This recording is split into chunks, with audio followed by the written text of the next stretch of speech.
नमस्कार मंडळी, आज मी आपल्यासोबत अगदी चमचमीत अशी छोलेंची रेसिपी शेअर करत आहे। आता तुम्ही म्हणाल त्यात काय नवीन, तर हे नवीन यामुळे कारण की यामध्ये मी तुम्हाला खूप सारे अल्टरनेटिव्ह सांगणार आहेत। या भाजीमध्ये हे नसेल तर तुम्ही काय वापरायचं हे पण मी तुम्हाला सांगणार आहे आणि छोले मस्त सॉफ्ट व्हावे यासाठी टिप्स अँड ट्रिक्स देखील सांगणार आहे। चला तर मग रेसिपी बघून घेऊयात। तर इथे मी रात्रभर 1 कप इतपत छोले इथे म्हणजे जे काबुली चना असतो तो इथे भिजत घातलेला होता। आता हे चांगले सॉफ्ट आणि लवकर शिजावे यासाठी ज्यावेळेस आपण छोले भिजत घालू त्यावेळेस अगदी चिमटीभर इथे आपल्याला खाण्याचा सोडा घालायचा आहे। त्यामुळे काय होईल, आपले जे छोले आहे ते अगदी स्मूथ असे शिजतील, अगदी कमीत कमी शिट्ट्यांमध्ये देखील। आता याला साईडला ठेवूया आणि याची चव अजून जास्त एनहान्स करण्यासाठी याची एक पोटली बांधूया। तर येथे मी 2 मसाले वेलदोडे घेतलेले आहे। या ठिकाणी तुम्ही जे हिरवे वेलदोडे असते ते 4 देखील घेतले तरीही चालेल। आता त्याचबरोबर मी इथे 3 लवंगा घेतलेल्या आहे, 5 ते 6 काळ्या मिऱ्या घातलेल्या आहे, अगदी 10 ते 12 लसणाच्या पाकळ्या इथे हलक्याशा ठेचून घेतलेल्या आहे। आता त्याचबरोबर मी इथे 2 तेजपत्त्याची पानं घेतलेली आहे। आता तेजपत्त्याची पानं आपल्याला पोटली करून नाही घालायची, ते आपण नंतर घालूयात। त्याचबरोबर 1 इंच दालचिनीचा तुकडा घातलेला आहे।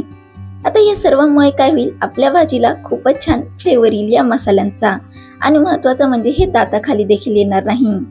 आता जे अमृतसरी छोले असतात ते काळपट आणि एकदम आंबूस असे असतात खायला, तर त्यासाठी इथे खूप जण चहापत्तीचा वापर करता, पण मी इथे तुम्हाला अल्टरनेटिव्ह सांगत आहे।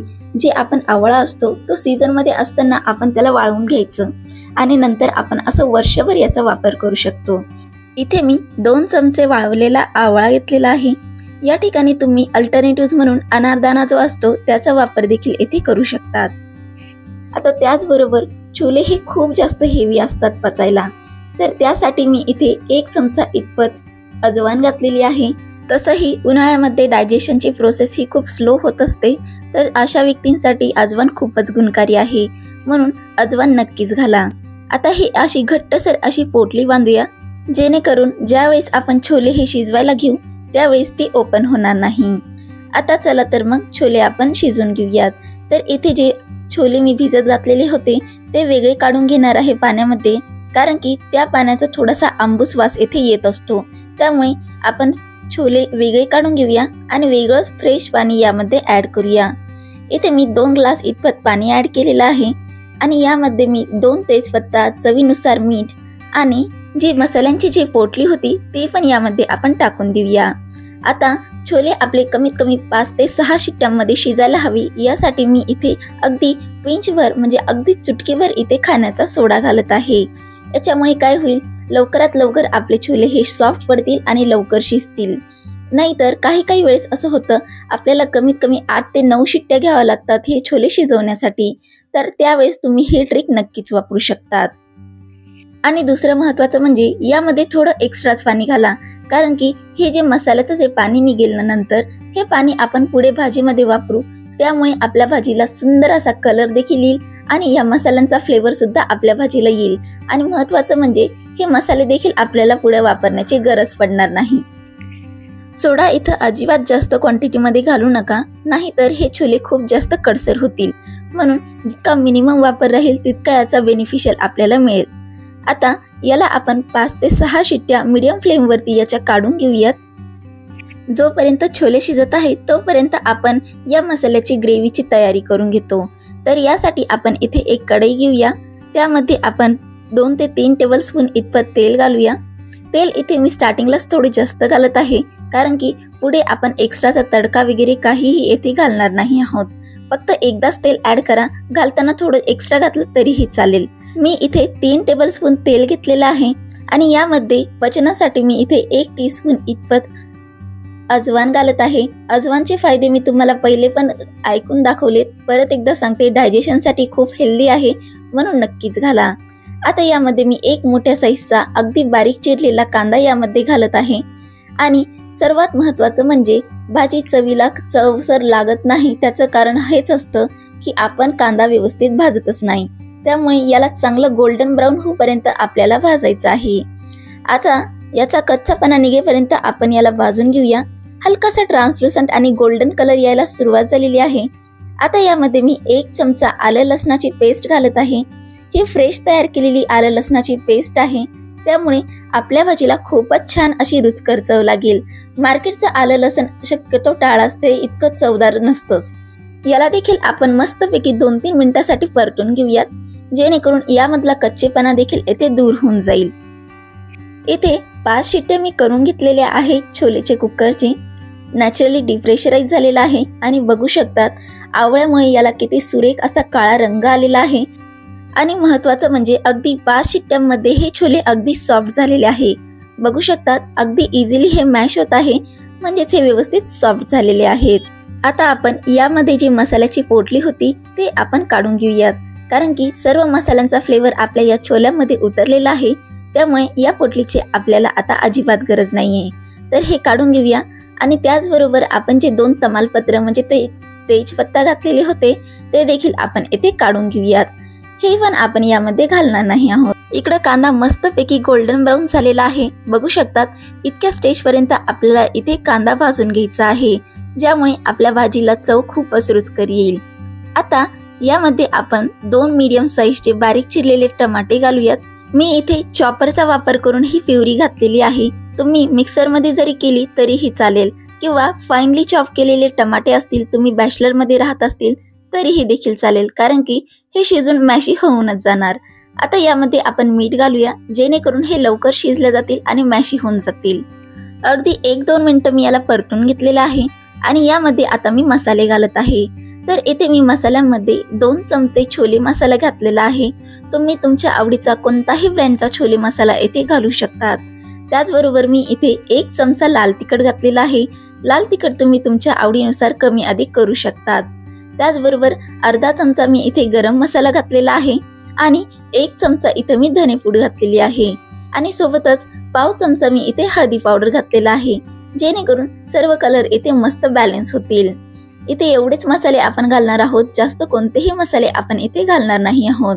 आता हे मसाले मस्तपैकी टमाट्यासोबत परतून घेऊयात आणि आपण याला तोपर्यंत शिजूयात जोपर्यंत हे तेल सेपरेट करत नाही। आणि ही स्टेज आपल्याला खूप महत्त्वाची करायची आहे, नाहीतर हे मसाले व्यवस्थित परतले नाही किंवा टमाटे कच्चे राहिले तर आपल्या भाजीला अगदी सुरेख अशी चव येणारच नाही।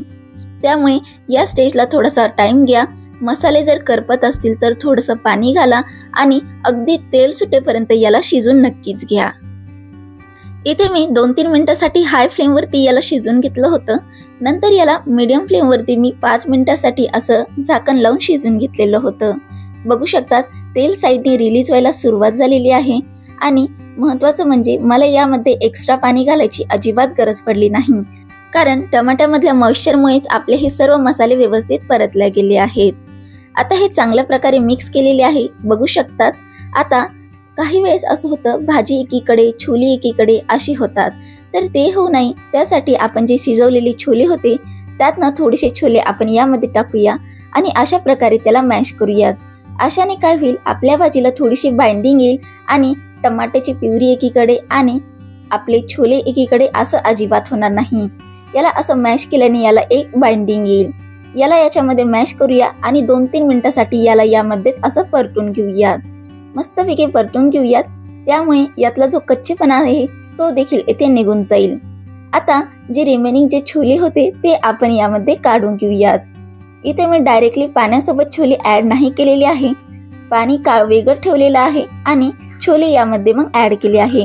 आधी छोले ऍड केले आणि या मसाल्यासोबत मी अगदी 5 मिनिटांसाठी मीडियम फ्लेम वरती याला भाजून घेतलेला आहे, जेणेकरून जे मसाला आहे जो टमाट्याचा तो मस्तपैकी आपल्या छोलेंना कोट होईल आणि यांची चव अजूनच जास्त एनहान्स होईल।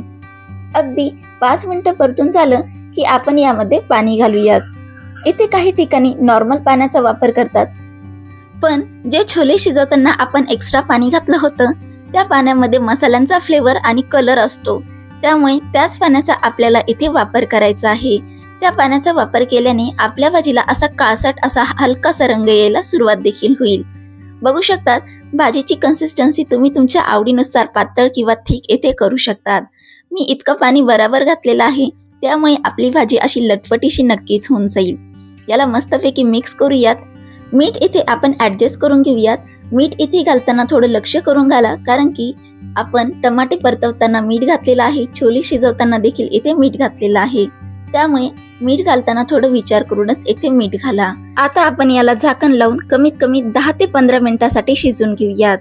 येथे 5 मिनिटांनंतर बघू शकतात छोले मस्तपैकी उकळीला आलेले आहे। त्यामुळे या स्टेजवरती मी 1 चमचा कसुरी मेथी घालत आहे। यामुळे याचा जो फ्लेवर आहे तो खूपच छान येईल। आणि त्याचबरोबर मी इथे फ्रेश कोथिंबीर घातलेली आहे। आणि महत्त्वाचं म्हणजे घालताना थोड्याशा ज्या कोथिंबीरीच्या काड्या असतात त्या अगदी बारीक करून नक्कीच घाला। या कोथिंबीरीच्या फ्रेश ज्या काड्या असतात त्यांचा फ्लेवर यामध्ये खूपच छान येतो। परत एकदा मिक्स करून घेऊ आणि झाकण लावून या दोन्हींचा फ्लेवर यामध्ये उतरूपर्यंत आपण याला परत 5 मिनिटांसाठी शिजवून घेऊयात। टोटल मी इथे 15 मिनिटं हे छोले असे कढईमध्ये शिजवलेले आहे। बघू शकता तरी देखील किती सुंदर आलेली आहे।